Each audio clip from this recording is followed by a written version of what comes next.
One of our programmes of work within the Autism Centre of Excellence focuses upon mental health and particularly anxiety in individuals on the autism spectrum. So we know that about 40% of individuals on the autism spectrum will receive a clinical diagnosis of anxiety. But what we also know is that there's a lot of children who will be experiencing subclinical levels of anxiety that don't meet the diagnosis, but where the anxiety will still be having an impact upon their life.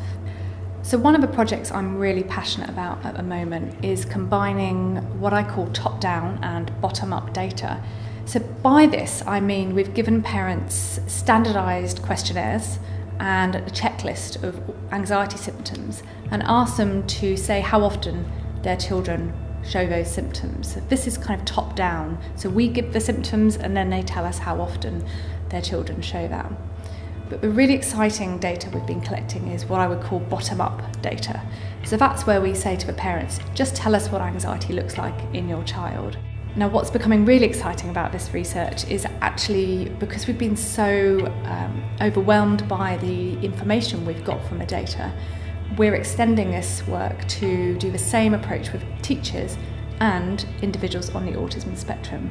So this means when we combine the parent data, the teacher data and the child data, and we have these two descriptions of anxiety, we'll really be able to get a much more rich and full description of what anxiety looks like in children with autism.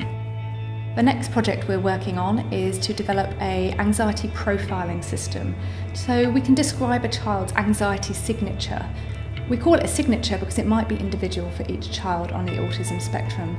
We're also really keen to continue our description of anxiety across time, so longitudinally. And there's very little longitudinal research in children with autism who experience anxiety. This means we don't know at the moment whether these symptoms of anxiety will stay the same with age or whether they'll change as they go across different educational settings and have different supports available to them.